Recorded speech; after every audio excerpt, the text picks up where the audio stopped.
आज 3 दिन हो गए। मैंने अन्न का एक दाना तक नहीं खाया क्योंकि मुझे एक गम ने जकड़ रखा है। उस गम के कारण मुझे ना भूख लगती है और ना कि प्यास।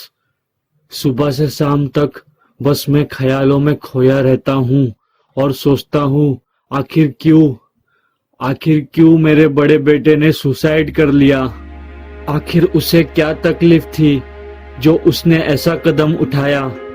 सब कुछ तो मैंने उसे दिया, लाखों की कार, करोड़ों का बंगला और प्रॉपर्टी तो मेरे बाद उसकी हो ही जाती।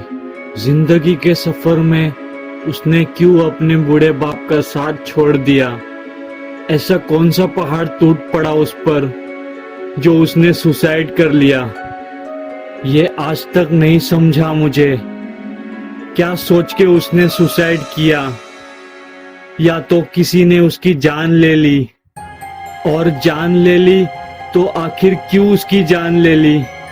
आखिर किसी से उसकी क्या दुश्मनी थी। दुश्मनी थी भी तो किससे थी दुश्मनी। किसने उसे मारा, उसके मरने से किसको फायदा था। सवाल तो बहुत सारे हैं। आइए समझते हैं आखिर उसे किसने मारा। ये बात है कई साल पहले की। मैं एक गरीब इंसान था। इतना गरीब था कि खुद का खर्चा भी नहीं चला पाता था। फिर मैंने मेरे एक दोस्त के सहायता से एक छोटा सा बिजनेस शुरू किया। वो बिजनेस शुरू करते ही मुझे प्रॉफिट होने लगा। मुझे इतना प्रॉफिट हुआ कि मैं 1 साल में ही करोड़पति बन गया। लाइफ में सब अच्छा चल रहा था, बिजनेस, काम और फैमिली। मेरे फैमिली ज़्यादा बड़ी नहीं थी। मेरे फैमिली में मेरी पत्नी और हमारे 4 बेटे थे। मैं मेरे बड़े बेटे से बहुत प्यार करता था। बिजनेस दिन ब दिन बढ़ता जा रहा था और कंपनी में बहुत कम लोग ऐसे थे जिस पे मैं भरोसा करूं। तो मैंने मेरे बड़े बेटे को हमारे कंपनी का CEO बनाने का फैसला किया। इस फैसले से मेरा दोस्त बहुत नाराज हुआ, जो कि मेरा बिजनेस पार्टनर भी था। उसने कहा, तू अपने बेटे को CEO नहीं बना सकता क्योंकि उसे अपने भाई को बनाना था। उसने मुझे धमकी दी, अगर तू अपने बेटे को CEO बनाएगा तो वो पार्टनरशिप तोड़ देगा और अलग बिजनेस करेगा। मैंने उसे बहुत समझाया पर उसने मेरी एक ना सुनी। कई दिनों तक उसने बात नहीं किया मुझसे, पर आखिर दोस्त था, कब तक नाराज रहता मुझसे। वो राजी हो गया मेरे बेटे को CEO बनाने के लिए। राजी तो वो हो गया था, पर वो मेरे बेटे से बहुत नफरत करता था। वो उसे ऐसे देखता कि उसे मार ही डालेगा CEO बनने की वजह से। सवाल ये है, क्या मेरे पार्टनर ने मेरे बेटे को मारा जलन के कारण? ऐसा लगता तो नहीं है। वो इतना भी कमीना नहीं कि मेरे बेटे को मार डाले। कुछ दिनों बाद मैंने मेरे प्रॉपर्टी की वसीयत बनाई। वो वसीयत में मैंने मेरे आधी प्रॉपर्टी मेरे बड़े बेटे के नाम कर दी और बाकी की आधी प्रॉपर्टी मेरे तीनों बेटों के नाम कर दी। इससे मेरी पत्नी बहुत नाराज हुई। उसने मुझे कहा, आप ऐसा नहीं कर सकते।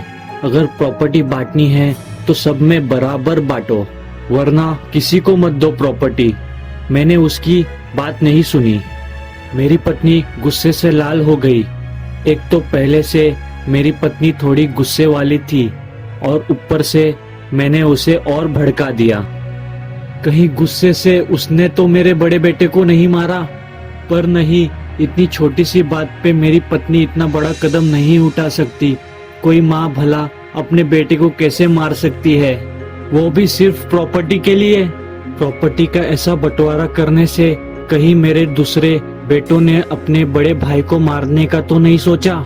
पर उन्होंने नहीं मारा होगा क्योंकि मेरे बड़े बेटे ने खुद मुझे आके कहा, प्रॉपर्टी का बराबर हिस्सा कर दो, वरना मैं ये प्रॉपर्टी नहीं लूंगा, क्योंकि मैं मेरे भाइयों के साथ नाइंसाफी नहीं कर सकता। मैंने भी उसकी बात मान ली और सब में प्रॉपर्टी बराबर हिस्सों में बांट दी। तो आखिर किसने मेरे बड़े बेटे को मारा? बात शुरू होती है उस दिन से।